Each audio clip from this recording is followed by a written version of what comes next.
प्रभु सचमुच जी उठा है, हालेलुया। हम आज सुबह की इस इबादत में आप सबका स्वागत करते हैं। आज हम ईस्टर के बाद पहले इतवार में हैं और जिस विषय पर आज हम केंद्रित हैं वो हमें सिखाता है प्रभु यीशु के पुनरुत्थान के माध्यम से हमें आनंद और शांति, सामर्थ और नया जीवन दिया गया है। आराधना में आगे बढ़ते हुए हम प्रभु की महिमा के लिए पहला गीत गाएंगे जो हमें मिलता है सॉन्ग एंड प्रेजेस किताब में से, गीत क्रमांक 669 669। आवाज उठाएंगे, हम साज बजाएंगे।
की पुस्तक में सेक्शन 3, प्रभु यीशु मसीह का अनुग्रह, परमेश्वर का प्रेम और पवित्र आत्मा की सहभागिता आप सभी के साथ हो।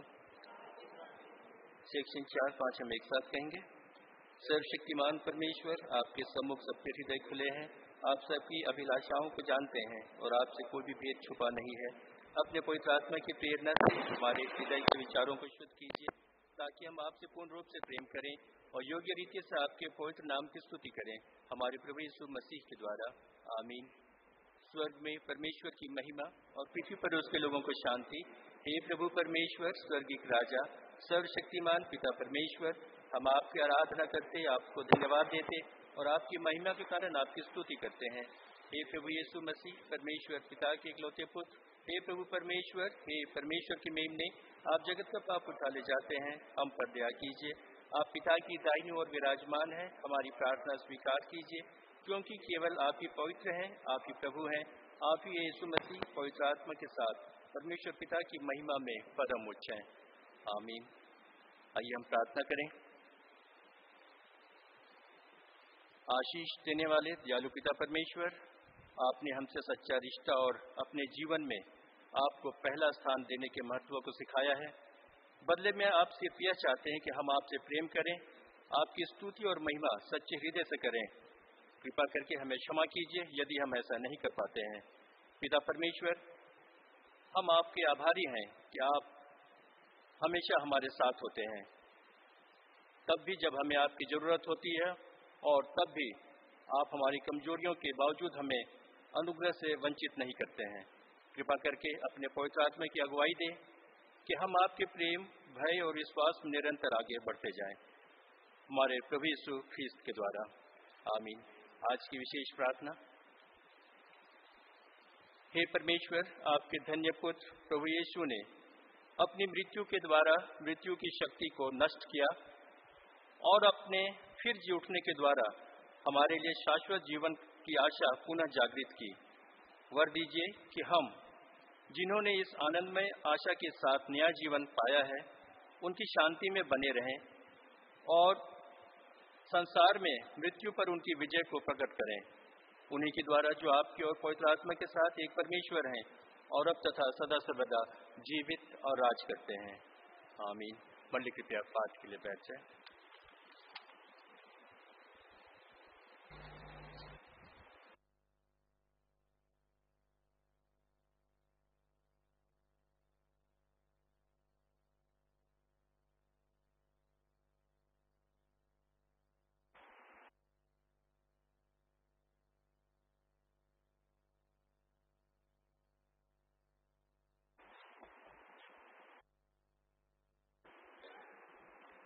आज का पहला पाठ प्रेरितों के काम से उसका दूसरा अध्याय आयत 41 से लेके 47 तक। प्रेरितों के काम दूसरा पाठ 41 से लेके 47 तक इस तरह है।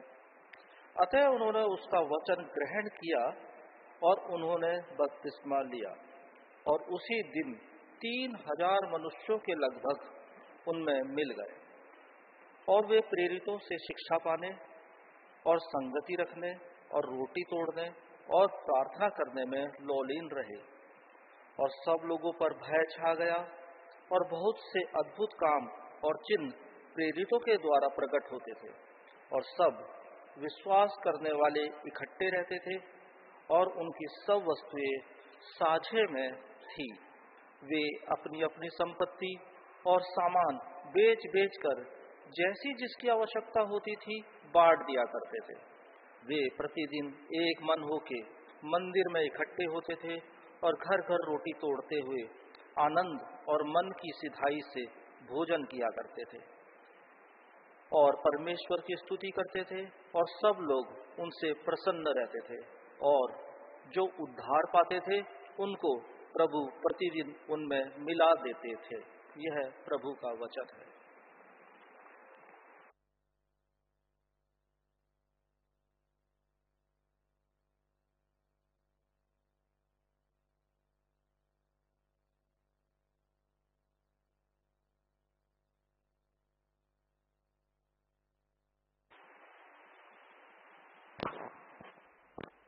मैं आपके सामने पढ़ूंगा भजन संहिता 118 19 से 26।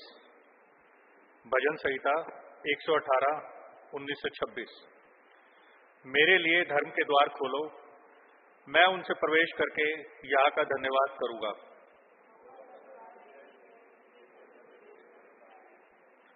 हे यहोवा, मैं तेरा धन्यवाद करूंगा, क्योंकि तूने मेरी सुन ली है और मेरा उद्धार ठहर गया है।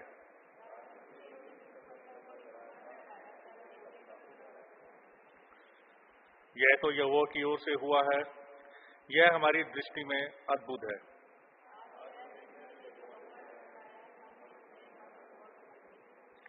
हे यहोवा, विनती सुन, उद्धार कर। हे यहोवा, विनती सुन, सफलता दे।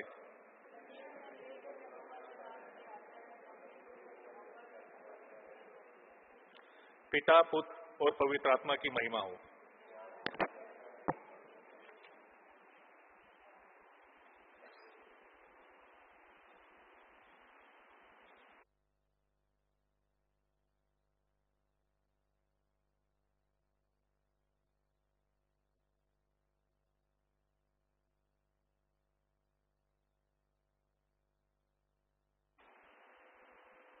आज का दूसरा पाठ पहला पत्रस 3 से 9।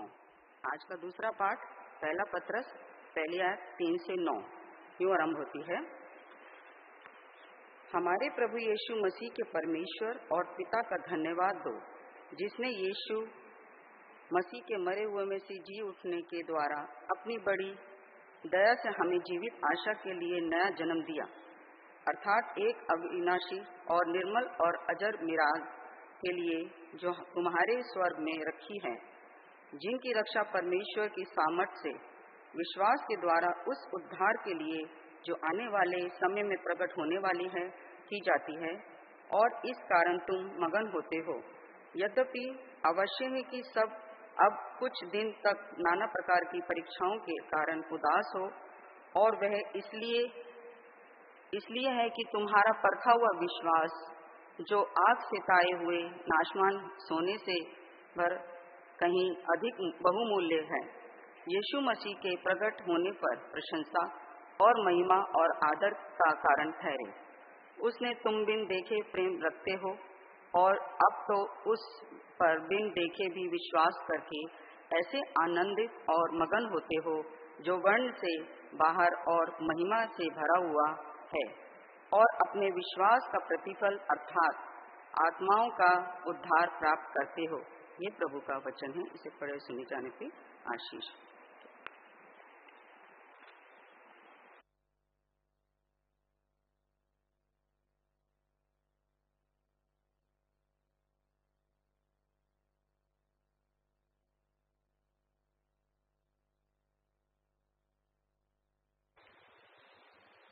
शुभ पढ़े जाने के पूर्व हम गीत गाएंगे। गीत संख्या 656 656 करते हैं हम तेरी स्तुति हृदय की गहराइयों से।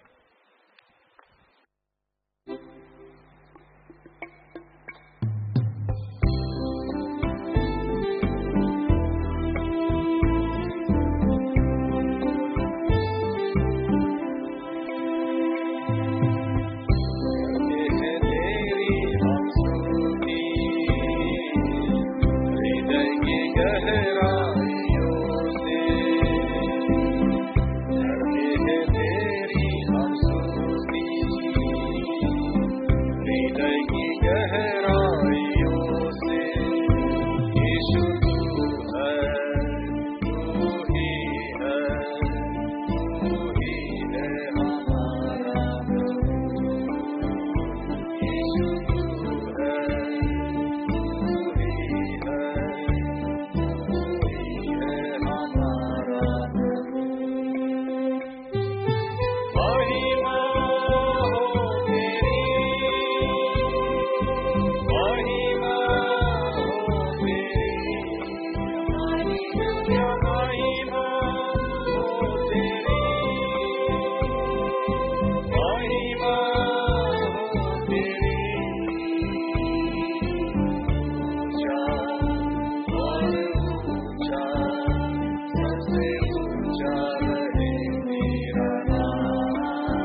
आज के शुभ संदेश के लिए पवित्र शास्त्र बाइबल से लिया गया वचन है यूहन्ना रचित सुसमाचार उसका 20वां अध्याय उसके 19 से 31 पद तक। यूहन्ना 20 19 से 31। उसी दिन जो सप्ताह का पहला दिन था, संध्या के समय जब वहां के द्वार जहां चेले थे यहूदियों के डर के मारे बंद थे, तब यीशु आया और उनके बीच में खड़ा होकर उनसे कहा, तुम्हें शांति मिले। और यह कहकर उसने अपना हाथ और अपना पंजर उनको दिखाए। तब चेले प्रभु को देखकर आनंदित हुए। यीशु ने फिर उनसे कहा, तुम्हें शांति मिले। जैसे पिता ने मुझे भेजा है वैसे ही मैं भी तुम्हें भेजता हूँ। यह कहकर उसने उन पर फूंका और उनसे कहा, पवित्र आत्मा लो, जिनके पाप तुम क्षमा करो वे उनके लिए क्षमा किए गए हैं, जिनके तुम रखो वे रखे गए हैं। परंतु 12 में से एक अर्थात थोमा, जो दिदुमुस कहलाता है, जब यीशु आया तो उनके साथ न था। जब अन्य चेले उससे कहने लगे, हमने प्रभु को देखा है, तब उसने उनसे कहा, जब तक मैं उनके हाथों में कीलों के छेद ना देख लूं और कीलों के छेदों में अपनी उंगली ना डाल लूं और उसके पंजर में अपना हाथ ना डाल लूं, तब तक मैं विश्वास नहीं करूंगा। 8 दिन के बाद उसके चेले फिर घर के भीतर थे और थोमा उनके साथ था और द्वार बंद थे। तब यीशु आया और उनके बीच में खड़े होकर कहा, तुम्हें शांति मिले। तब उसने थोमा से कहा, अपनी उंगली यहाँ लाकर मेरे हाथों को देख और अपना हाथ लाकर मेरे पंजर में डाल और अविश्वासी नहीं परंतु विश्वासी हो। यह सुनकर थोमा ने उत्तर दिया, हे मेरे प्रभु, हे मेरे परमेश्वर। यीशु ने उससे कहा, तूने मुझे देखा है, क्या इसीलिए विश्वास किया है? धन्य है वे जिन्होंने बिना देखे विश्वास किया। यीशु ने और भी बहुत से चिन्ह चेलों के सामने दिखाए जो इस पुस्तक में लिखे नहीं गए, परंतु ये इसलिए लिखे गए हैं कि तुम विश्वास करो कि यीशु ही परमेश्वर का पुत्र मसीह है और विश्वास करके उसके नाम से जीवन पाओ। ये ख्रिस्त का शुभ संदेश है।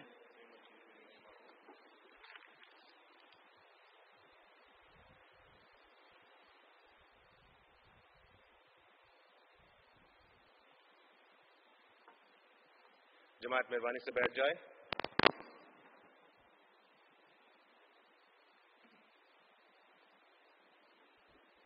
आइए अपने सिरों को झुकाएं, परमेश्वर से विनती करें।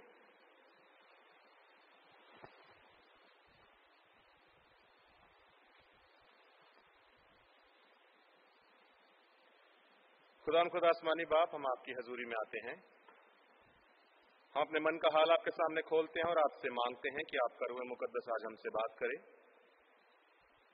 हमारे मन में पिता परमेश्वर जी दुविधाओं की जितनी गांठें हैं पिता, उन सबको पिता परमेश्वर आपका आत्मा आज सिलसिलेवार तरीके से खोल दे, ताकि आपके वचन की बशारत से, आपके कलाम की बशारत से हमारा मन कायल पाया जाए और खुदा बाप हम आपके रूह के वसीले से वो सीखें, वो समझें जो आपने आज के दिन में हमारे लिए मुकर्रर किया है। खुदावंद आपके मुबारक नाम में इस विनती को मांगते हैं, दुआ को सुन स्वीकार करें। आमीन। आप सबको जय मसीह की। आज अजीजों हम ईस्टर के बाद पहले इतवार में हैं और आज का जो हमारा विषय है वो हमें बताता है कि आनंद, शांति, सामर्थ और नया जीवन मसीह के जी उठने में हमें मिलता है। खुदा के लोगों, गुजरे सप्ताह हमने सुना, हमने कलाम में से देखा कि किस प्रकार से प्रभु को जीवता किया गया, किस प्रकार से मुर्दे में जान फूंकी गई और प्रभु यीशु मसीह जीवित हुए। जीवित होने के बाद जो उनका आगे जीवन चला उसके विषय में हमने देखा। लेकिन आज के थीम को जब आप पढ़ते हैं तब आपको समझ में आता है कि कुछ खास चीजों का जिक्र आज के शीर्षक में आपको देखने को मिलता है और ये खास चीजें रिजरेक्टेड क्राइस्ट में आपको मिलती हैं, जी उठे मसीह में आपको मिलती हैं। अगर आपको पिछले हफ्ते का सरमन याद हो, मैंने एक चीज का बयान करा था कि कुछ मसीह हैं जो ये बोलते हैं कि प्रभु उनके अंदर है, लेकिन कामों से, अमालों से ये सिद्ध कर देते हैं कि मसीह अंदर अवश्य है, लेकिन वो मृत पड़ा हुआ मसीह है, क्योंकि हमारा जीवन, हमारी जिंदगियां, हमारे काम चूना पुती हुई कब्रों से बेहतर नहीं है।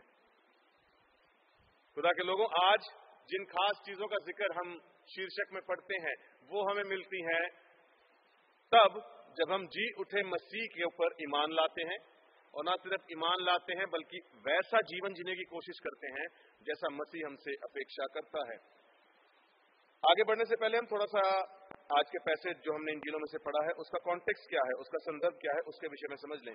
खुदा के लोगों, ये पैसेज तब आता है जब मरियम मगदलीनी ने जो है रिजन क्राइस्ट को देख लिया, और जब हम 19 आयत में आते हैं जहां से आगे हमने इंजील का पाठ पढ़ा है, वहां पर जब आप आते हैं आपको देखने को मिलता है कि डर का वातावरण है, डर का माहौल है। यही चेले एक जगह पे एकत्रित हैं, भयभीत हैं, अकेले हैं और छुपे हुए हैं, और इनके मध्य प्रभु यीशु मसीह खड़े होते हैं, वो भी तब जब द्वार बंद थे। प्रभु यीशु मसीह आकर के खड़े हो जाते हैं और एक खास चीज को 3 मरतबा इस पूरे पैसेज में बोलते हैं।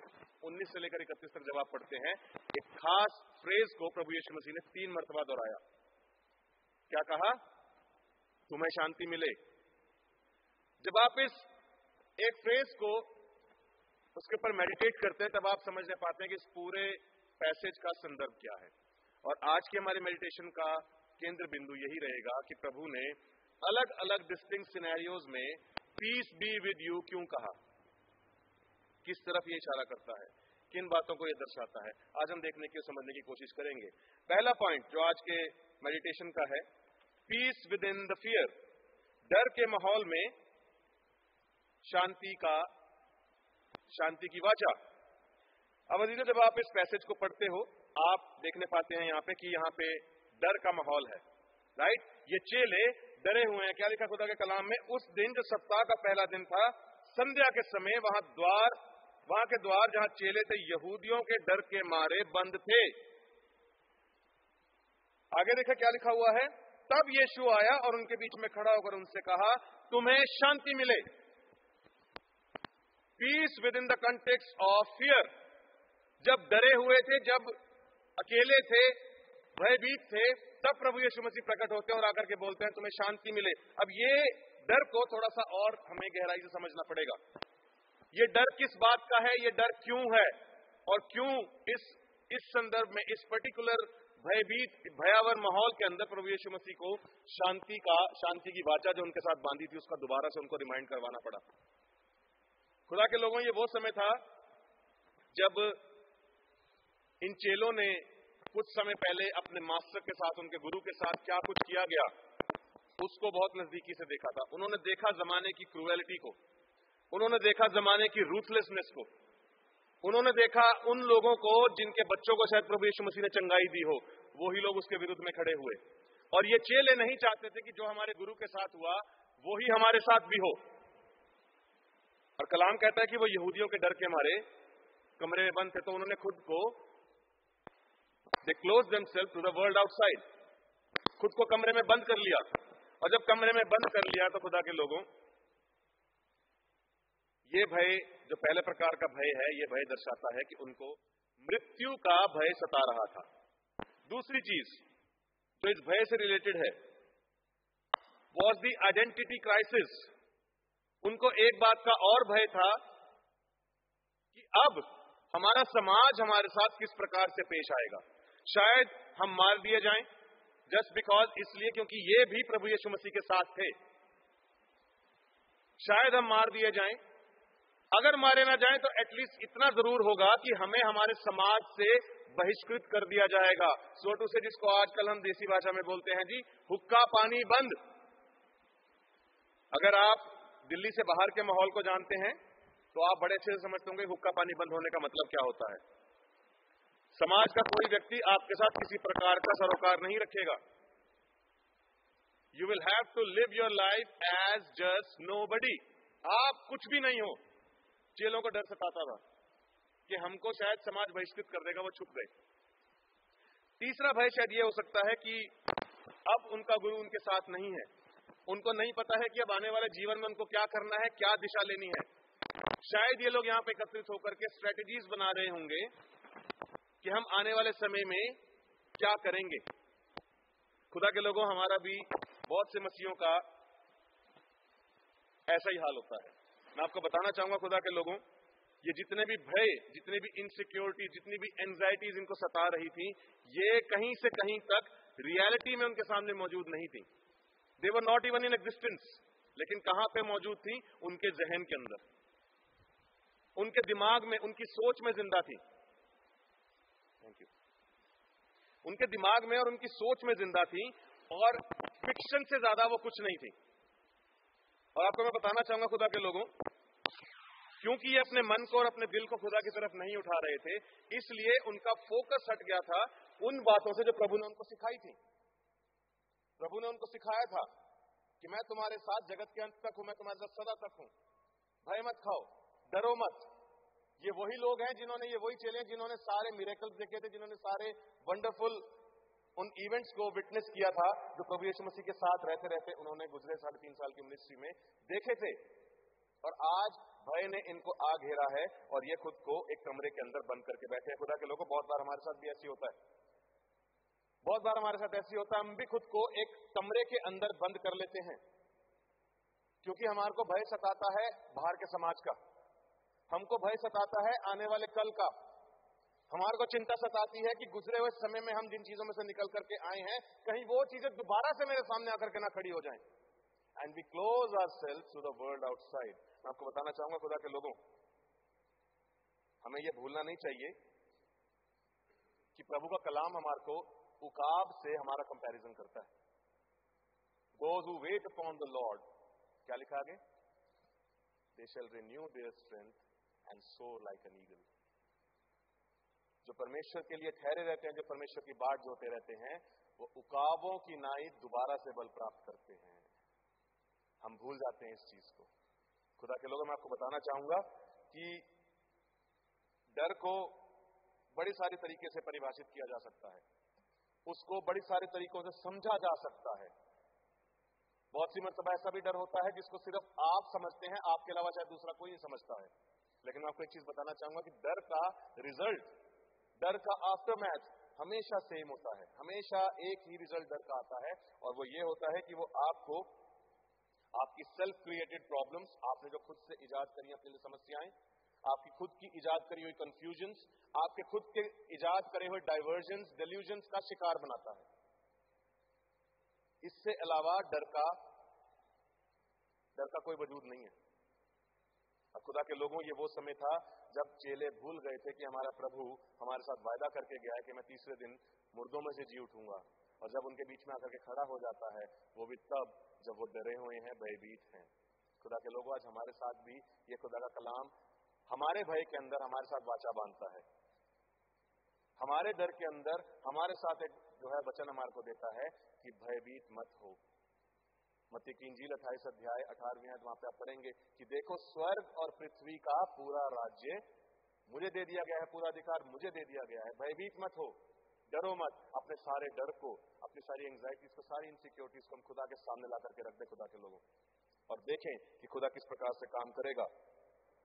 जब यीशु मसीह यहाँ पर एकदम से आकर के प्रकट होते हैं, दरवाजे बंद हैं और ये चेले डरे हुए हैं, खुदा के लोगों, प्रभु यीशु मसीह अपनी मौजूदगी वहां पे दर्ज करते हुए इस चीज को रिमाइंड करवाते हैं, इस चीज को अपने चेलों को दोबारा से याद दिलाते हैं कि क्या मैंने तुमको नहीं कहा था, क्या मैंने तुमको नहीं कहा था। जब आप पुराने नियम के अंदर जाएंगे, प्रभु ने बहुत सारे नबियों के साथ वाचाएं बांधी और बड़ी खूबसूरत वाचाएं बांधी, और उन सारी वाचाओं का केंद्र बिंदु पता क्या था कि प्रभु की उपस्थिति अपने ईमानदारों के साथ हमेशा बरकरार रहेगी, हमेशा बनी रहेगी। My presence shall go with thee, मेरी मौजूदगी तेरे साथ हमेशा बनी रहेगी। खुदा के लोगों, आज हम अपने आप को जांचें और देखें, समझें कि मेरे मन का क्या भय है, मेरे मन की क्या एंजाइटी है, मेरे मन की क्या इनसिक्योरिटी है, और निकल आए हम उनसे, क्योंकि ये आपका कुछ नहीं बिगाड़ सकती हैं यदि आप प्रभु के साथ ईमानदार हैं और प्रभु में अपनी शांति को तलाशते हैं। दूसरी चीज की तरफ इशारा खुदा का करता है, peace to be faithful, peace before commissioning, sorry, उनको भेजे जाने से पहले, उनको इस मिशन का हिस्सा बनाने से पहले प्रभु उनको अपनी शांति से भरते हैं। अब यहां पे आयत हमें बताती है अबाउट द जोनाइन ग्रेट कमीशन। जब उनको भेजा जाना है, अब यहां पर एक प्रकार की साइकिल को आप पूरा होते हुए देखते हैं। द सेंट वन, जिसको भेजा गया था, अब वो दूसरों को भेज रहा है कि तुम जाओ और इस कार्य को पूरा करो, तुम जाओ और इस कार्य में भागीदार बनो। और अपने इस कार्य को पूरा करने के लिए सबसे अहम चीज जिसकी उनको जरूरत है, वो यहां पे धन दौलत नहीं है, वो यहां पे दुनिया के ऐशो आराम नहीं है, बड़े बड़े लोगों के साथ, साहूकार बड़े बड़े लोगों के साथ कॉन्टेक्ट नहीं है। सबसे अहम चीज वो है शांति। और प्रभु उसी चीज से यहां पर आकर के अपने लोगों को नवाजते हैं। लेकिन मैं आपको बताना चाहूंगा इस सब की शुरुआत कहां से होती है। इस सब की शुरुआत होती है तब जब प्रभु अपना छिदा हुआ हाथ उनको दिखाते हैं और अपना पांजर दिखाते हैं जिसमें उनको भाला मारा गया था। और मेरे अजीजों, ये शायद इसलिए था ताकि वो ट्रू विटनेस बन जाएं उस सच्चाई के जो उनके सामने फिजिकल रूप में खड़ी थी। प्रभु यीशु मसीह का जी उठना और उनका अपने हाथों को दिखाना, अपने पंजर को दिखाना, ये इस बात का प्रमाण है कि देखो, मैं क्रूस पर मरा था, आज मैं जिंदा हुआ हूं। और इन हाथों को देखो, इस पंजर को देखो और विश्वास ले आओ, ईमान ले आओ। खुदा के लोगों, मैं आपको बताना चाहूंगा ये इसलिए होता है, प्रभु इसलिए चीज इन बातों को प्रकट करते हैं ताकि आने वाले समय में जब इन चेलों ने सच की गवाही देनी है, सत्य के गवाह बनना है, गवाह बनने से पहले सत्य के साथ अच्छी मसलत होना, अच्छी मालूमात होना, अच्छी वाकियत होना जरूरी था। जब इन्होंने यहां से आगे इस मिशन को आगे बढ़ाना है, उनका खुद का भय से पार पाना जरूरी था, हर प्रकार के डर पे विजयी होना जरूरी था। अब यहां से आगे जब उन्होंने बढ़ना है तो अपने जीवन के ऐसे ऐसे मुकामों में प्रभु यीशु मसीह जानते थे कि जब ये इस मिशन पे, इस कार्य पे जब ये निकलेंगे, इनको किन किन चीजों का सामना करना पड़ेगा। जब इस कार्य पर ये निकलेंगे तो बहुत से समय ऐसे आएंगे जब ये अपने मन के अंदर अपने इस आगे बढ़ने की जो इंस्पिरेशन है इसको खोने लगेंगे। तब ये शांति है जो इनको संभालेगी। खुदा के लोग, हम अपने जीवन को अगर आंकते हैं, हम अपने जीवन को अगर देखते हैं, मैं आपको बताना चाहूंगा बहुत सी मर्तबा ऐसा होता है कि हम बहुत अच्छा विश्वास रखने वाले मसीह होते हैं, हम बहुत अच्छे मसीह होते हैं, बड़े सारी सिचुएशंस में हमने बड़ा अच्छा विश्वास रखा है, विश्वास की हमने बड़ी अच्छी जो है गवाही भी प्रस्तुत करी होगी। लेकिन तब भी हमारे सामने कभी ना कभी ऐसी हालत बनती है, ऐसे ऐसे हालात आते हैं जब हम विश्वास के इस जंग में हारने लगते हैं। और जब हम हारने लगते हैं तो खुदा के लोगों, हमारे सबसे पहले कोई चीज अगर बाधित होती है तो that is the peace of our mind. बीमार पड़े, हमें चिंता सताती है कि कल क्या होगा। थोड़ा सा हमारे ऊपर कर्ज बढ़ा, हमें चिंता सताती है कि कल क्या होगा। जीवन के अंदर जरा सी गिरावट आई, हम भयभीत हो जाते हैं कि कल क्या होगा। सबसे पहले अगर आप देखेंगे, शैतान अगर किसी चीज को अटैक करता है तो that is the peace of your mind. चेलों के साथ भी यही हो रहा था। चेले भी डरे हुए थे, घबराए हुए थे, अनसर्टन थे आने वाले कल के लिए। प्रभु इनके मध्य आकर के खड़े होते हैं और बोलते हैं, पीस बी विद यू। आज हम अपनी शांति को पहचाने। खुदा के लोगों, आपकी शांति आपके बड़े नाम में नहीं है। आज हम अपनी शांति को पहचाने, हमारी शांति हमारे कमाए हुए धन में नहीं है। आज हम अपनी शांति को पहचाने, हमारी शांति बहुत बड़ी डिग्रीज जो हम लेकर के बैठे हैं उसमें भी नहीं है। हमारी शांति है शांति के राजकुमार में। मैं आपको बताना चाहूंगा, दुनिया का बड़े से बड़ा अमाउंट खर्च करके भी आप इस शांति को खरीद नहीं सकते हैं, because it can not be bought, it is offered. God offers the peace. परमेश्वर शांति देता है और वो यूं ही देता है, सेठ में देता है, क्योंकि सारे कलह वो अपने ऊपर ले गया, सारी अशांति वो अपने ऊपर ले गया, सारे श्राप वो अपने ऊपर ले गया। आपके लिए और मेरे लिए सदा की शांति, सदा का आराम उसके नाम में प्रभु ने पहले से मुकर्रर कर दिया है। तीसरी चीज जल्दी से बता करके मैं खत्म करने की कोशिश करूंगा। पीस टू बी फेथफुल, ईमानदार रहने के लिए शांति का अभिवादन। खुदा के लोगों, जब आप क्रिश्चियनिटी के हिस्ट्री को पढ़ते हैं तब आप देखते हैं, जानने पाते हैं कि जो आई विटनेसेस थे, उनकी गवाहियां मसीहत का आधार बनी हैं। उनकी गवाहियां जिन्होंने खुद प्रभु यीशु मसीह को देखा, उनके कामों को देखा, उन लोगों की गवाहियां जिन्होंने प्रभु यीशु मसीह के उन महान कार्यों को एक्सपीरियंस किया, विटनेस किया, उनकी गवाहियां फाउंडेशन बनी क्रिश्चियनिटी का। और जब आप इस पैसेज पर आते हैं दोबारा से, तब आप देखने पाएंगे कि 2-3 सिनेरियोज का जिक्र आता है, लेकिन 2 सिनेरियोज में एक व्यक्ति मौजूद नहीं था।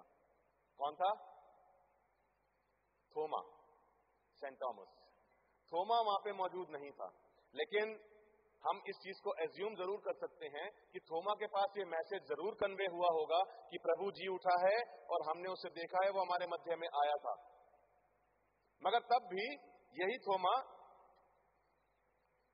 प्रमाण मांगता है। तीसरे कॉन्टेक्स्ट में जब हम आते हैं, थोमा के सामने, जब थोमा वहां पे मौजूद था, तब प्रभु यीशु मसीह आकर के खड़े होते हैं और थोमा तब भी यकीन नहीं करता, प्रमाण मांगता है। क्या बोलता है कि मैं जब तक उंगली डाल के नहीं देखूंगा, पंजर में हाथ नहीं डालूंगा, तब तक मैं मानूंगा नहीं।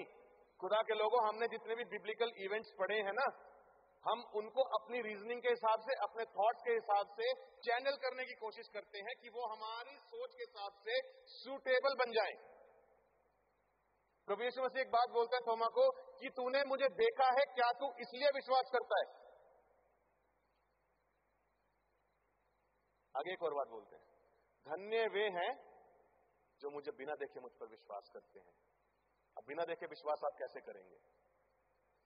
प्रभु एक जगह बोलते हैं कि मुझ पर नहीं तो मेरे कामों ही के द्वारा मुझ पर ईमान ले आओ, मुझ पर विश्वास कर लो। हम बिना देखे कैसे विश्वास कर सकते हैं? प्रभु ने इस जगत के नियम ठहराए हैं। कलाम बयान करता है, तू पृथ्वी को देख, उससे तुझे शिक्षा मिलेगी। प्रभु ने अपने ईमानदार नबियों के द्वारा प्रभु यीशु मसीह के प्रकट होने को बहुत सालों से बताते चले आ रहे थे। प्रभु में वो सारी प्रोफेसीज फुलफिल होती हैं। प्रभु में हम एक और चीज को देखने पाते हैं कि मृत्यु हार जाती है, और ये चेले उसके प्रथम गवाह हैं। मगर थोमा, जो खुद प्रभु यीशु मसीह के साथ था, उसके लिए विश्वास की पराकाष्ठा शायद सिर्फ इतनी थी कि जब तक मुझे प्रमाण नहीं मिलेगा मैं मानूंगा नहीं। खुदा के लोगों, बहुत से मसीहों का आज यही हाल है, बहुत से मसीहों का यही हाल है। हम बचपन से खुदा की तालीम सुनते आ रहे हैं, हम बचपन से देखते आ रहे हैं, हम बचपन से पढ़ते आ रहे हैं, हमने तमाम प्रकार के प्रचारकों को सुना है, तमाम प्रकार के प्रचारों को सुना है, मगर तब भी शायद आज तक हमारा मन कामिल नहीं हुआ है कि हम खुदा की बातों पर ईमान ले आए। आज भी हमारे मन के अंदर शक शंकाएं समाई रहती हैं, और जरा सा हमारे जीवन के अंदर परिवर्तन आता है तो हमारे को था नहीं मिलती कि हम कहां जाके छुप जाएं। प्रमाण मांगते हैं, है जी, चिन्ह मांगते हैं। आजकल मसीह, सुने होंगे आपने, चिन्ह मांगते हैं मसीह। प्रभु मेरे जीवन में यह समस्या है, ऐसे ऐसे कर दे। ये ऐसे ऐसे कर देने वाला जो बात होती है ना, ये एक प्रकार का चिन्ह मांगना होता है। प्रभु से चिन्ह मांग रहे हो, ऐसे ऐसे कर दे, तब मैं जानूंगा कि तू प्रभु है। करी होगी हमने भी प्रार्थना कभी ना कभी ऐसी, शर्माए नहीं, हाथ उठाएं, करी होगी हमने। हम खुदा को बताने खड़े हो जाते हैं, हम खुदा को गाइड करने खड़े हो जाते हैं, हम प्रभु को बताते हैं कि प्रभु मेरी समस्या का हल ऐसे ऐसे है। गलत प्रार्थनाएं, गलत डॉक्ट्रिन, जाने कहां से हमारे को शिक्षाएं मिल गई, और हमने उनको अपने जीवन के अंदर, अपनी क्रिश्चियन वॉक के अंदर प्रैक्टिकल भी कर लिया। थोमा जैसा हाल है हमारा आज भी। हमारे सामने प्रभु खड़ा है, लेकिन हम पहचानना नहीं मांग रहे। हम जानते हैं कि प्रभु का दिन दोबारा से प्रकट होना बहुत नजदीक है, हमें तैयार रहने की जरूरत है, हम कुछ नहीं कर रहे। आज भी मुलविस हैं हम तमाम प्रकार के करप्शंस में, आज भी मुलविस हैं हम हर तरह के उन कामों में जो हमारे जीवन के अंदर कहीं से कहीं तक होने नहीं चाहिए। मगर खुदा के लोगों, देखें कहीं ये मौके से हम चूक ना जाएं, कहीं इस शांति से हम चूक ना जाएं। खुदा के लोगों, दिन पर दिन निकलते चले जा रहे हैं, हम नहीं जानते आने वाला दिन हमारे लिए क्या लेकर के आ रहा है। हम नहीं जानते हैं कि आने वाला दिन हमारे समाज के लिए क्या लेकर के आ रहा है, हमारी कलीसिया के लिए क्या लेकर आ रहा है। क्या हम प्रभु पर विश्वास रखते हैं और उससे मिलने वाली शांति को, उससे मिलने वाले उस आनंद को हम प्रतिदिन खोजते हैं? या हमारी तलाश, हमारी खोज आकर के सीमित है सिर्फ और सिर्फ दुनियावी बातों पर। भजनकार भजन 103 में एक बात बोलता है, हे मेरे मन यहोवा को धन्य कह और उसके जी, उससे पहले एक और चीज बोलता है, और जो कुछ मुझ में है वो उसके पवित्र नाम को धन्य कहे। फिर भजनकार बोलता है, हे मेरे मन यहोवा को धन्य कह और उसके किसी उपकार को ना भूलना। खुदा के लोगों, कब हम आंखें उठाएंगे हकीकी चीजों की तरफ? कब हम खुदा से मांगना सीखेंगे उन बातों को जिनकी हमें मांगने की आज सबसे ज्यादा आवश्यकता है? प्रभु इनके मध्य आकर के खड़े होते हैं और इनको बोलते हैं, तुम्हें शांति मिले, तुम्हें शांति मिले। क्यों प्रभु ने नहीं कहा कि तुम्हें सोना मिल जाए, तुम्हें चांदी मिल जाए? क्यों प्रभु ने नहीं कहा कि चलो मैं तुम्हारी कैंसर से जान पहचान करवा देता हूं, इवेंजलिज्म करना बढ़िया से? हर ली गई थी शांति।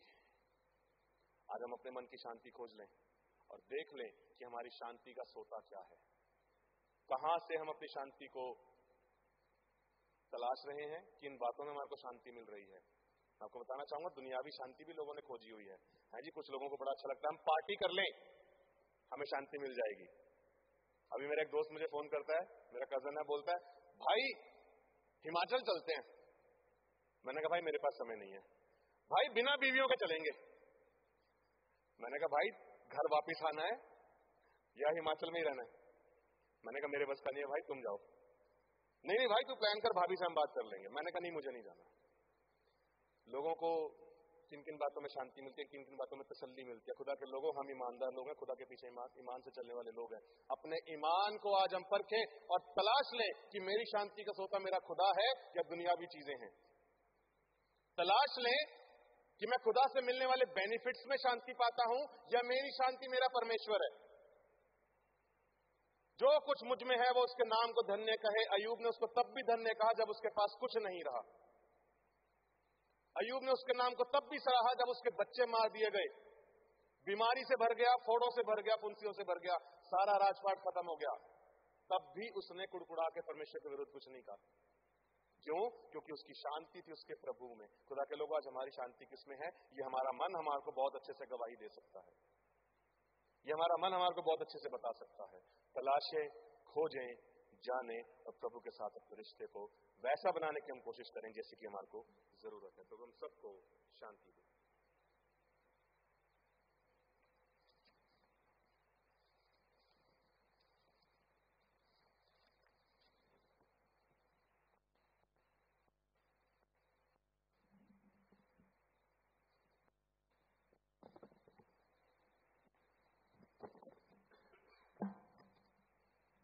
हमने परमेश्वर के वचन को सुना है और आशीष पाई है। आइए अपने पिता परमेश्वर और उसके पुनर्जीवित यीशु मसीह के विश्वास को हम पुनः अंगीकार करें। प्रभोज की पुस्तक में सेक्शन 14 उसका दूसरा भाग प्रेरितों का विश्वास वचन हम एक साथ कहेंगे। मैं सर्वशक्तिमान पिता, स्वर्ग और पृथ्वी के सृष्टिकर्ता परमेश्वर पर विश्वास करता हूँ। मैं उसके इकलौते पुत्र हमारे प्रभु यीशु मसीह पर विश्वास करता हूँ। वह पवित्र आत्मा की सामर्थ से गर्भ में आए और कुमारी मरियम से जन्मे। उन्होंने पुन्तियुस पिलातुस के शासन में दुख भोगा। वह क्रूस पर चढ़ाए गए, मरे और गाड़े गए और मृतकों के लोक में उतरे। तीसरे दिन वह जी उठे। वह स्वर्ग पर चढ़ गए और पिता की दाहिनी ओर विराजमान हुए। वह जीवितों और मृतकों का न्याय करने को फिर आएंगे। मैं पवित्र आत्मा पर, पवित्र सार्वलौकिक कलीसिया पर, संतों की संगति, पापों की क्षमा, देह के पुनरुत्थान और शाश्वत जीवन पर विश्वास करता हूँ। आमीन।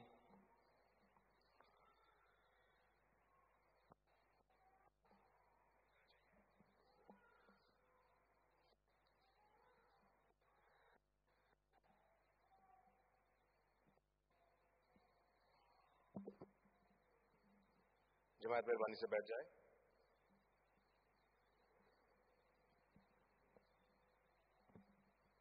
हमारे लिए बड़ी खुशी की बात है, हमारे बीच में छोटी बच्ची अमायरा है जो कि पुनीत और नेहा को परमेश्वर ने आशीष के तौर पे उनको दी है।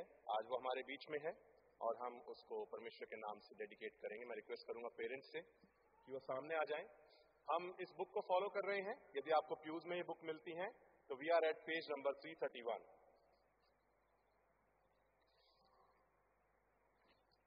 पीछे आ जाइए।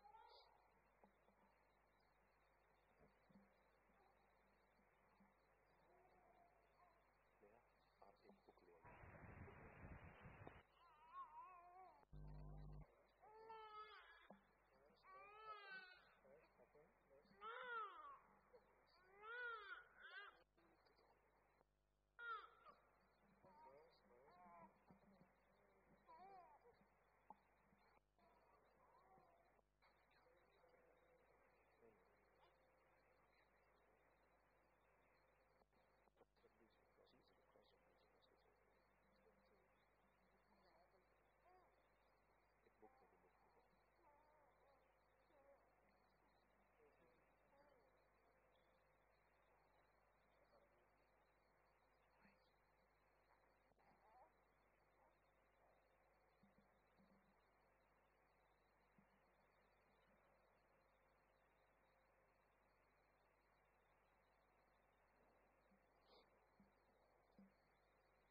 Page number 331, section number 3।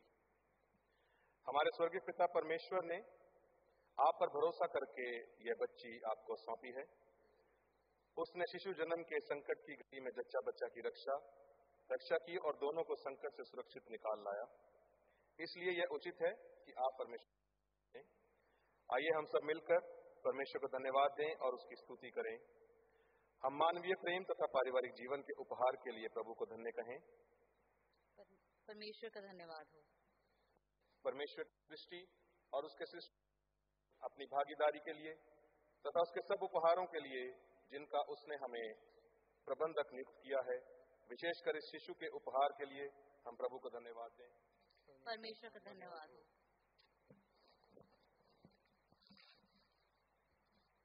इस बच्ची के जन्म और सुरक्षित प्रसव के लिए हम प्रभु को धन्यवाद कहें। परमेश्वर का धन्यवाद हो। उन सब लोगों के हुनर और देखभाल के लिए जो शिशु के जन्म के समय सहायता करते हैं और उन सब के लिए भी जो आवश्यकता के ऐसे समय में हमारी मदद करते हैं, हम प्रभु को धन्य कहें। परमेश्वर का धन्यवाद हो।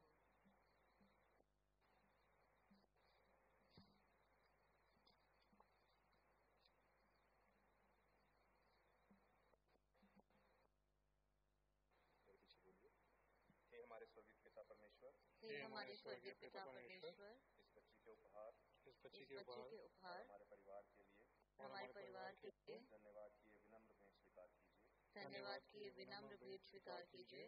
हम सबकी सहायता कीजिए कि हम प्रेम तथा शांति से एक परिवार के रूप में मिलजुल कर रहें ताकि हम आपसे और अधिक प्रेम और सच्चाई से आपकी सेवा कर सकें। हमारे प्रभु यीशु मसीह के द्वारा आमीन। हे सर्वशक्तिमान परमेश्वर,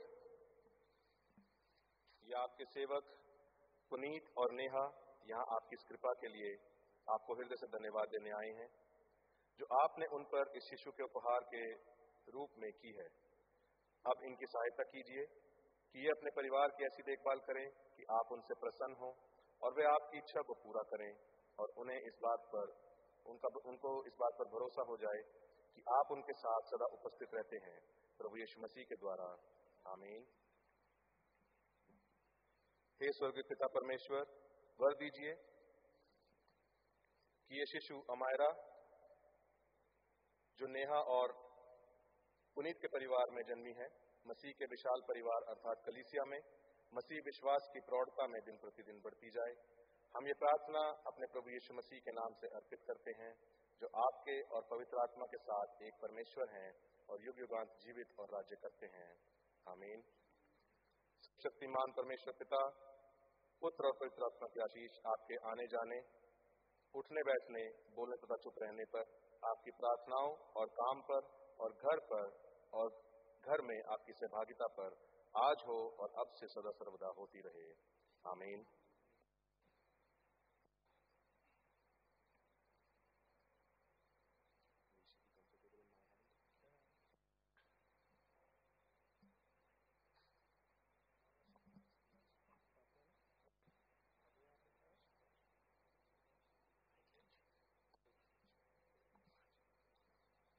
आइए प्रार्थना करें। प्रभु, हम आपके धन्यवादी हैं क्योंकि आपने इस बच्ची को आशीष के तौर पे पुनीत और नेहा के जीवन में दिया है।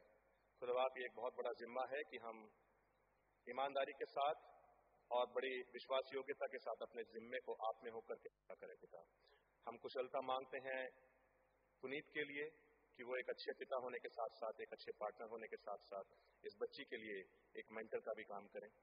हम कुशलता मांगते हैं नेहा के लिए पिता, जिनको आपने एक बहुत बड़ी जिम्मेदारी दी थी और उस जिम्मे को इन्होंने पूरा किया कि वो इस बच्चे को बखूबी आपकी सहायता से इस दुनिया के अंदर लेकर के आई हैं।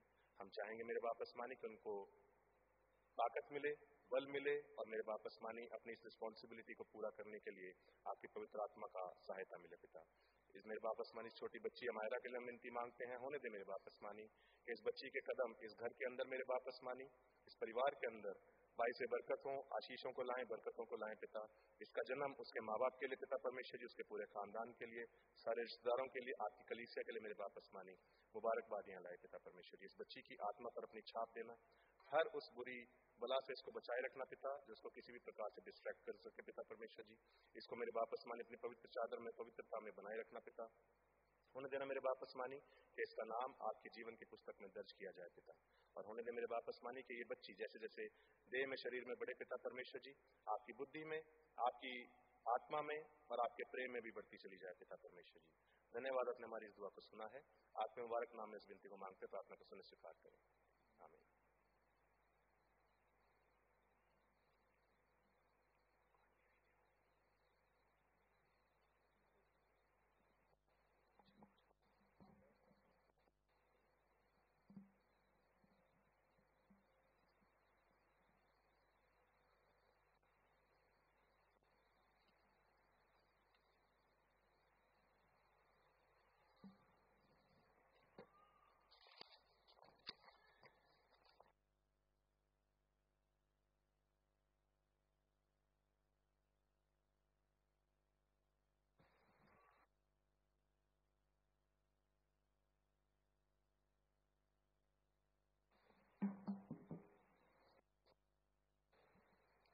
आज हमारी शाम की सर्विस 6 बजे प्रारंभ होगी।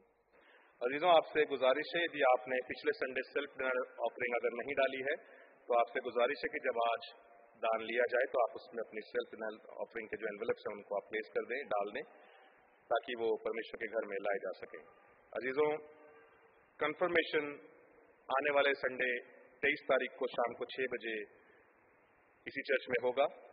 माँ बाप से गुजारिश है, यदि आपके बच्चे कंफर्मेशन की क्लासेस ले रहे थे तो आप अपने बच्चों को तैयार करें और उनसे कहें कि वो या तो मुझसे या पादरी रतनराज से कांटेक्ट करें, ताकि कंफर्मेशन से रिलेटेड जो भी तैयारियां हैं उनको बच्चों तक पहुंचाया जा सके और उनको कंफर्मेशन के लिए तैयारी दी जा सके।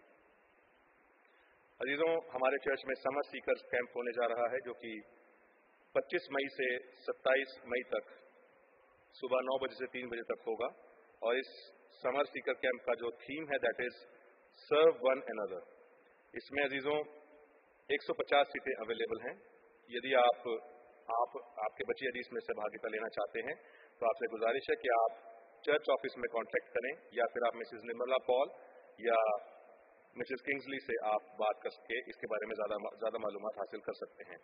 अजीजों, आपसे गुजारिश है, यदि आपके CPMF ड्यू अभी तक बरकरार है तो आप उनको चर्च ऑफिस में कांटेक्ट करके उनको क्लियर करने की कोशिश करें, क्योंकि आप जानते हैं कि 31 मार्च को हमारा फाइनेंशियल ईयर क्लोज हो चुका है।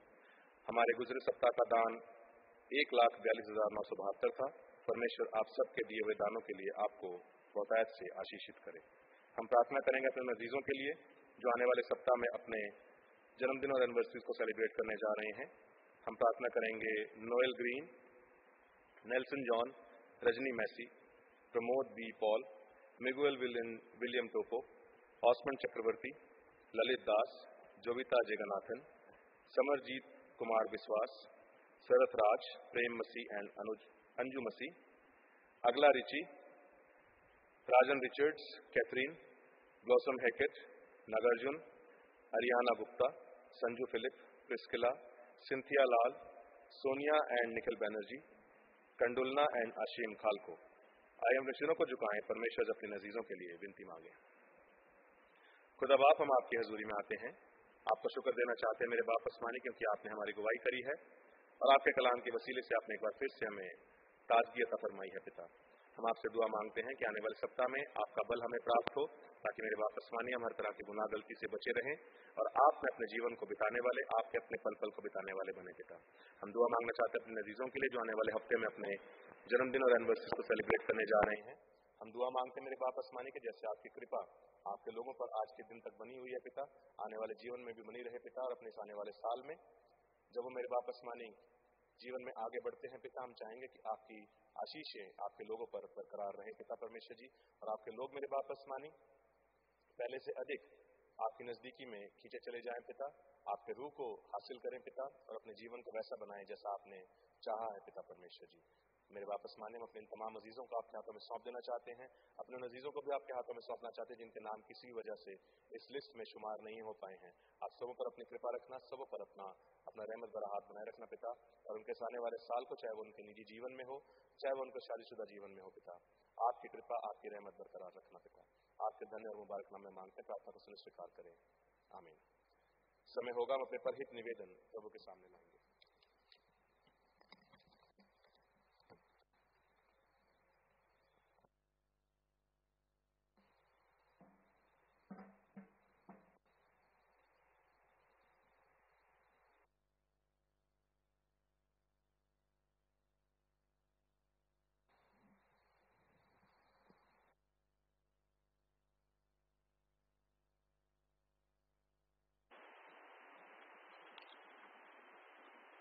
अपने सरों को झुकाते हुए परित निवेदन में भाग लेंगे। हम समस्त मानव जाति के लिए प्रार्थना करें और उनकी प्रार्थनाओं को प्रभु यीशु मसीह के निरंतर निवेदन के साथ अर्पित करें। हे पिता, हम प्रार्थना करते हैं कि समस्त संसार में न्याय शांति स्थापित हो और प्रत्येक व्यक्ति भरपूर जीवन प्राप्त करे। हे दयावान प्रभु, उन सब लोगों के लिए जो इस गांव नगर में रहते हैं, उन सब बातों को दूर करने के लिए जिनसे आपसी फूट और झगड़े होते हैं, हमारे देश में सच्ची एकता की बढ़ती के लिए हे दयावान प्रभु, उन सब लोगों के लिए जो कृषि उद्योग अथवा व्यापार में लगे हुए हैं, सब मजदूरों और कारीगरों के लिए और उन सब के लिए जो हमारे देश की रक्षा करते हैं, हे दयावान प्रभु, अध्यापकों और छात्रों, वैज्ञानिकों, लेखकों और कलाकारों और उन सब व्यक्तियों के लिए जो अन्य लोगों के विचारों और भावनाओं को प्रभावित करते हैं, हे दयावान प्रभु, उन सब लोगों के लिए जो दुखी हैं, बेरोजगार हैं, भूखे प्यासे हैं, दरिद्र और दलित, बीमार, हमारी कलीसिया के लोग, Olive Jackson, Sarin Cook, Sally Gupta, Honey William, Punnu Thangaraj, Meenu Sharma, Vijay Noel, James, Sujata Mathai, Anil Angade, Carol Bed, Manmohan Singh Chaudhary, Thomas David, Vansh Swami, Maurice James, Ayush Dutta, Cherry Heater, Amit Sarkar, Daniel Pungaraj, Meenu Patterson, Arnab Thangadas, Paul and Christina Devasan. और प्रभु इनके ऊपर अपनी शिफा के हाथ रखिए और उन सब व्यक्तियों के लिए जैसे लोगों की सेवा और सहायता करते हैं, हे दयावान प्रभु, हमारे तथा अन्य देशों उन सब शासकों और विशेषकर हमारे राष्ट्रपति, प्रधानमंत्री, इस राज्य के राज्यपाल और मुख्यमंत्री और उनके लिए भी जो लोगों पर किसी प्रकार का अधिकार रखते हैं, हे दयावान प्रभु, संपूर्ण मसीह समाज की एकता और मेल मिलाप और समस्त संसार में उनकी गवाही और सेवा कार्य के लिए, हे दयावान प्रभु, भारत में आपकी समस्त कलीसिया के लिए, उनकी परिषदों तथा अगुओं, विशेषकर हमारे प्रमुख धर्माचार्य, मॉडरेटर, दक्षिण भारत की कलीसिया के प्रमुख धर्माचार्य और मार्कोमा कलीसिया के मेट्रोपॉलिटन हमारे धर्माचार्य बिशप पॉल स्वरूप, हमारे पुरोहित रेवरेंड मोहित हीटर, रेवरेंड अभय, रेवरेंड रत्ना राज और कलीसिया के उन सब सेवकों के लिए जो सच्चाई से और लगन से आपकी सेवा करते हैं, हे दयावान प्रभु, यह वर दे कि उन सब भक्तों के साथ जिन्होंने अपने जीवन में सच्चाई से आपकी सेवा की है, हम भी आपके राज्य में शाश्वत आनंद में संभागी हो सके। हे दयावान प्रभु, अगली प्रार्थना साथ बोलेंगे। हे स्वर्गीय पिता, अपने राज्य को शीघ्र प्रकट कीजिए और हमारी इन प्रार्थनाओं को सुनिए। हम आपके पुत्र और अपने प्रभु और उद्धारकर्ता यीशु मसीह क्रिस्ट के नाम से मांगते हैं, आमीन।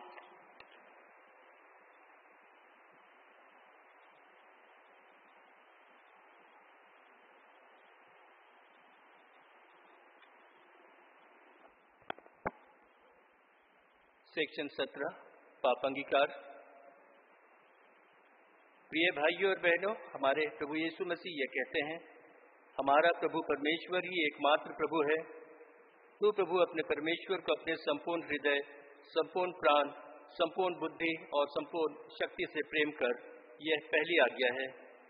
दूसरी यह है, अपने पड़ोसी को अपने समान प्रेम कर, इनसे बड़ी और कोई आज्ञा नहीं है।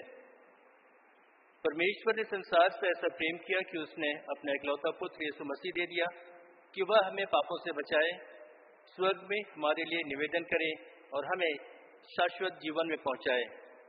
इसलिए हम पश्चाताप पर विश्वास के साथ अपने पापों को स्वीकार करें। हम परमेश्वर की कृपा से उसकी आज्ञाओं का पालन करने का और सब लोगों के साथ मेल मिलाप और प्रेम से रहने का पक्का संकल्प करें।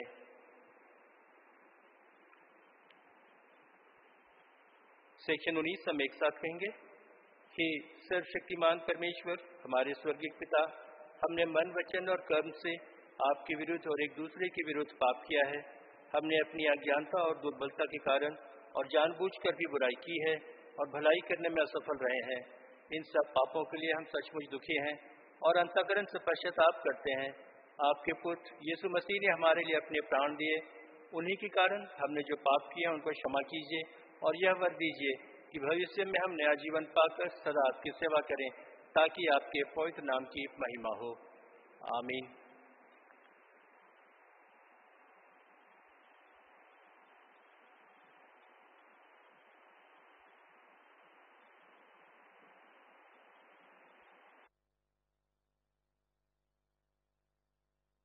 ईश्वर उन सबको क्षमा करता है जो एक दूसरे को क्षमा करते और सच्चा पश्चाताप करते हैं। वो आप सब पर दया करे, आप सबके पापों को क्षमा करे और उनसे आपको छुटकारा दे, सब भले कामों में आपको स्थिर और सबल करे और शाश्वत जीवन में बनाए रखे, हमारे प्रभु यीशु मसीह के द्वारा, आमीन। परमेश्वर का धन्यवाद हो। शांति अभिवादन। हम सब मिलकर मसीह की देह हैं। हम सब ने एक आत्मा द्वारा एक देह में बपतिस्मा लिया है। हम ऐसे कार्यों में संलग्न रहें जिनसे शांति मिलती और एक दूसरे का निर्माण होता है। प्रभु की शांति सदा आपके साथ हो।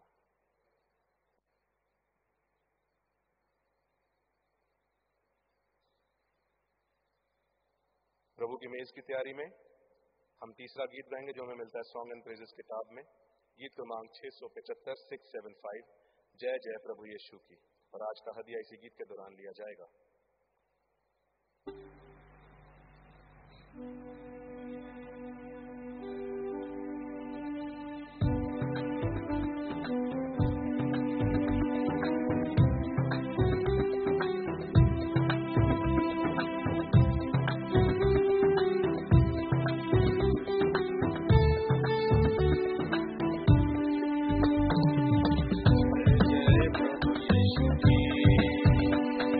जय जय प्रभु यीशु की।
शांति आराम आएगा पूरे तुम्हें रहना तुम भैया। जय जय जय जय प्रभु यीशु हमको बचाने आया जगत में मुक्ति सुखी करो गाओ खुशी की हालेलुया है धरती है आकाश आया मसीह आप करने ना।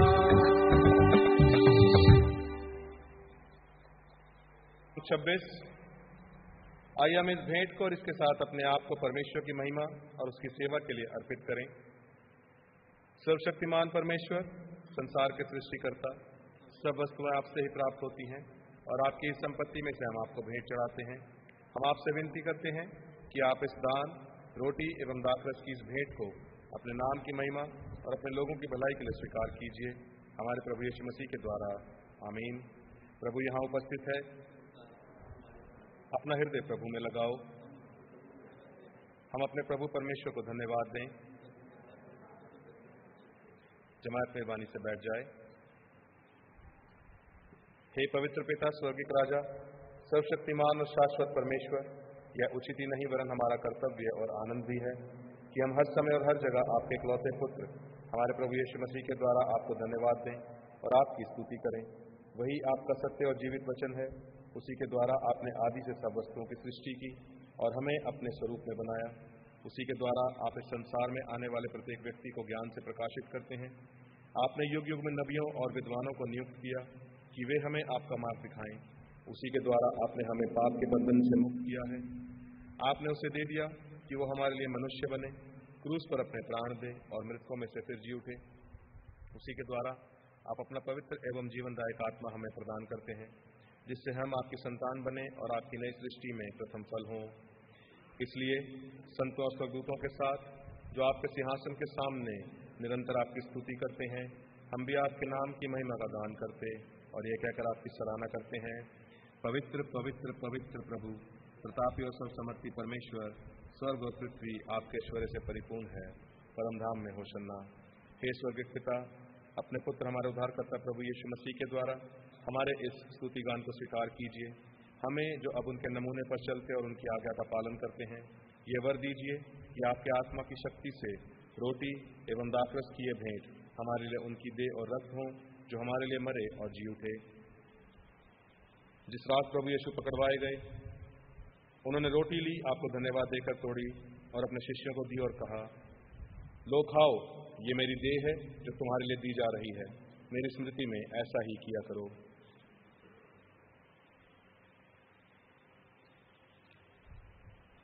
इसी प्रकार भोजन के अंत में उन्होंने कटोरा लिया, आपको धन्यवाद देकर उनको दिया और कहा, तुम सब इसमें से पियो, क्योंकि ये नई वाचा का मेरा रक्त है, जो तुम्हारे और बहुतों की पाप क्षमा के लिए बहाया जा रहा है। तुम जब कभी इसे पियो तो मेरी स्मृति में ऐसा ही किया करो।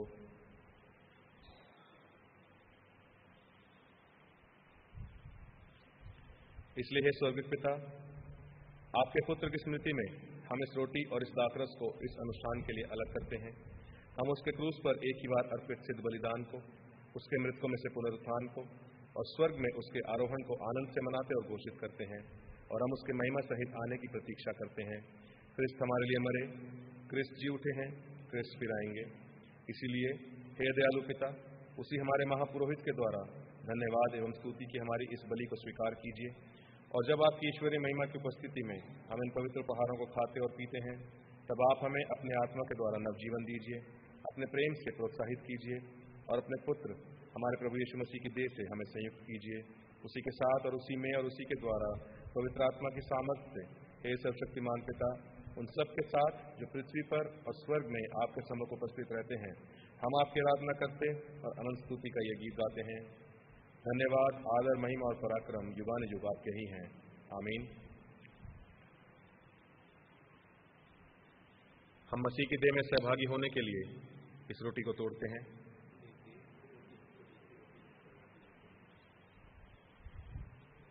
इस कटोरे के द्वारा जिस पर हम आशीष मांगते हैं, मसीह के रक्त में सहभागी होते हैं।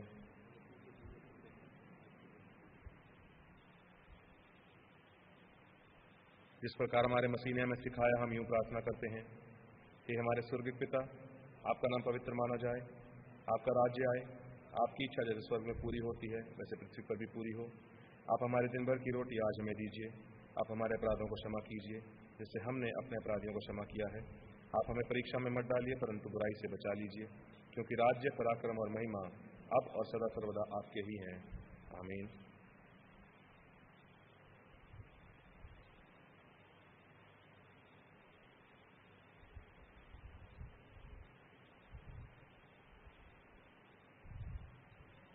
दीन प्रवेश की प्रार्थना में एक साथ सम्मिलित होंगे। हे दयामय प्रभु, हम अपनी धार्मिकता पर नहीं परंतु आपकी बड़ी और बहुविध दया पर भरोसा करके आपकी इस मेज के पास आने का साहस करते हैं। हम तो इस योग्य भी नहीं कि जो चूर चार आपकी मेज पर से गिरे उन्हें चुने, पर आप वही प्रभु हैं जिनका स्वभाव सदा दया करना है। इसलिए हे कृपालु प्रभु, हमको ये वर दीजिए कि आपके प्रिय पुत्र यीशु मसीह की देह और रक्त को हम ऐसा ग्रहण करें कि हमारी देह और आत्मा जो पाप से अशुद्ध हो गई हैं, उनकी अमूल्य देह और रक्त से शुद्ध हो जाएं और हम उनमें और वह हम में सदा सर्वदा निवास करे। आमीन। धन्य है वह जो प्रभु के नाम में आता है, परम धाम में होशन्ना।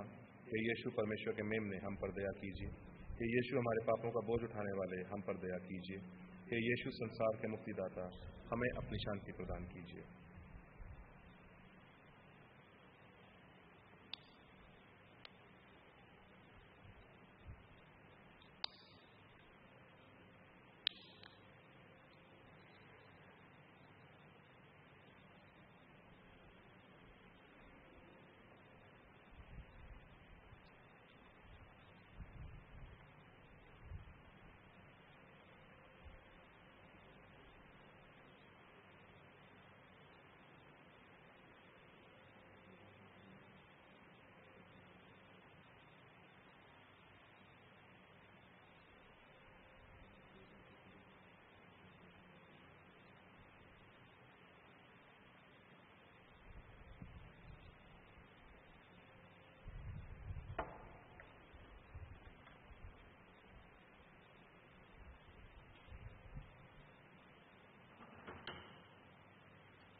विश्वास के साथ पास आओ हमारे प्रभु यीशु मसीह की देह को जो उन्होंने तुम्हारे लिए दी और उनके रक्त को जो उन्होंने तुम्हारे लिए बहाया लो।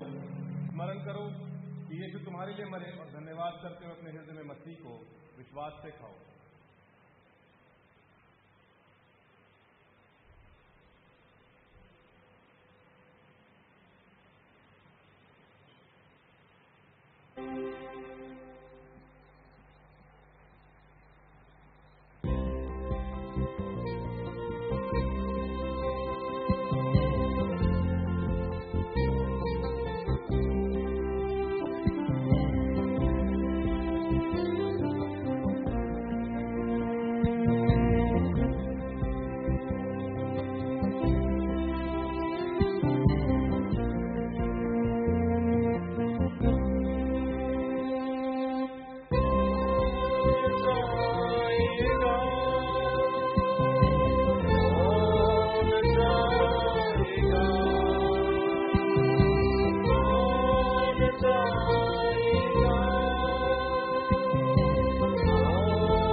हमने इस पवित्र सैक्रामेंट को विश्वास से ग्रहण किया है, इसलिए हम परमेश्वर को धन्यवाद दें।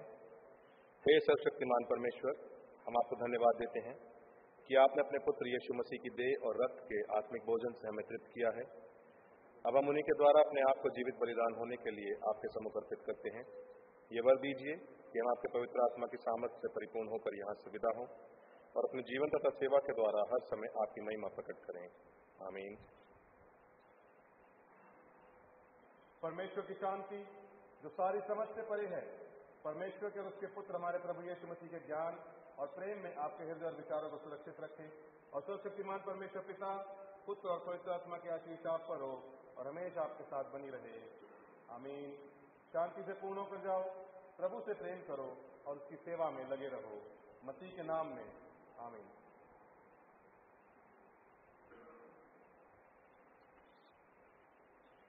इबादत के अंत में हम आखिरी गीत गाएंगे, जो कि हमें मिलता है सॉन्ग एंड प्रेजेस किताब में, गीत क्रमांक 906, जिंदगी मेरी बदल गई जब से मसीह को पाया है।